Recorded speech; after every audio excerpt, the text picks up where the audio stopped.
ഇനി നമുക്ക് സ്കന്ദഷഷ്ഠിയെ കുറിച്ച് പറയാട്ടോ. ആദ്യം തന്നെ സ്കന്ദഷഷ്ഠി വ്രതം എങ്ങനെ എടുക്കേണ്ടതെന്നാണ് പറയണത്.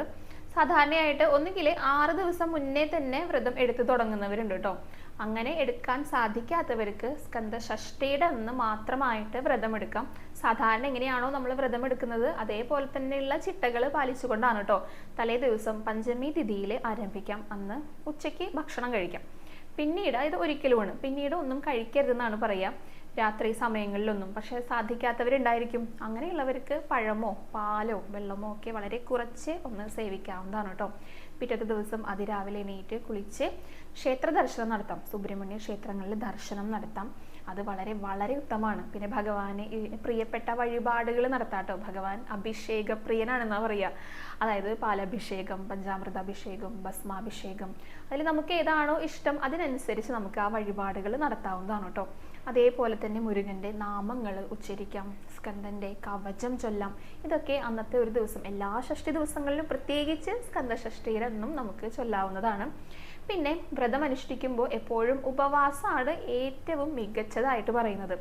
പക്ഷേ അത് സാധിക്കാത്തവരുണ്ടായിരിക്കും. സ്ഥിരമായി മരുന്ന് കഴിക്കേണ്ടവർ, അതേപോലെ തന്നെ എന്തെങ്കിലും അസുഖങ്ങളുള്ളവർ, അങ്ങനെയുള്ളവരൊന്നും ഉപവാസം നിഷ്ഠയായിട്ട് അത് പാലിക്കണമെന്ന് നിർബന്ധമല്ല കേട്ടോ. അവർക്ക് എന്തെങ്കിലുമൊക്കെ കഴിക്കാം. ഇപ്പോൾ പഴവർഗ്ഗങ്ങളോ പാലോ പിന്നെ വെള്ളമോ ഒക്കെ കുടിച്ചുകൊണ്ട് ഇപ്പം ജീവൻ നിലനിർത്താനായിട്ട് എന്തെങ്കിലുമൊക്കെ നമ്മൾ കഴിക്കണമല്ലോ, അതിനു വേണ്ടി മാത്രം. അല്ലാതെ വയറ് നിറച്ച് കഴിക്കാമെന്നല്ല കേട്ടോ ഉദ്ദേശിക്കുന്നത്. ഇപ്പോൾ പഴവർഗ്ഗങ്ങൾ കഴിക്കാമെന്ന് വിചാരിച്ചത് വയറ് നിറച്ച് പഴവർഗ്ഗങ്ങൾ കഴിച്ചുകൊണ്ടിരിക്കരുത്. പൂർണ്ണമായിട്ടും ഉപവസിച്ച് നടത്തണം എന്നാണ് പറയുക. അതിന് സാധിക്കാത്തവരാണ് എന്തെങ്കിലുമൊക്കെ ഉള്ളിലേക്ക് കഴിച്ചുകൊണ്ട് വ്രതം എടുക്കാനായിട്ട് ശ്രദ്ധിക്കാം.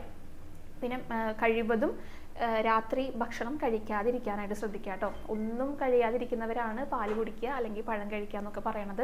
അങ്ങനെയാണ് അന്നത്തെ ആ ഒരു ദിവസം ചിലവഴിക്കേണ്ടത്. ഭഗവാനെ സ്മരിച്ചുകൊണ്ട് സുബ്രഹ്മണ്യനെ പ്രീതിപ്പെടുത്താനായിട്ടാണ് നമ്മൾ ഈ വ്രതം എടുക്കുന്നത് അല്ലേ.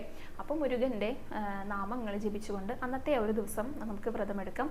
പിന്നെ പിറ്റത്തെ ദിവസം സപ്തമി തിഥിയിലാണ് വ്രതം അവസാനിപ്പിക്കേണ്ടത് കേട്ടോ.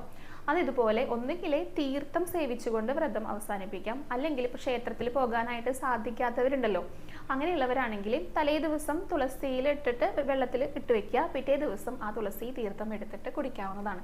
അങ്ങനെയാണ് വ്രതം അവസാനിപ്പിക്കേണ്ടത് കേട്ടോ.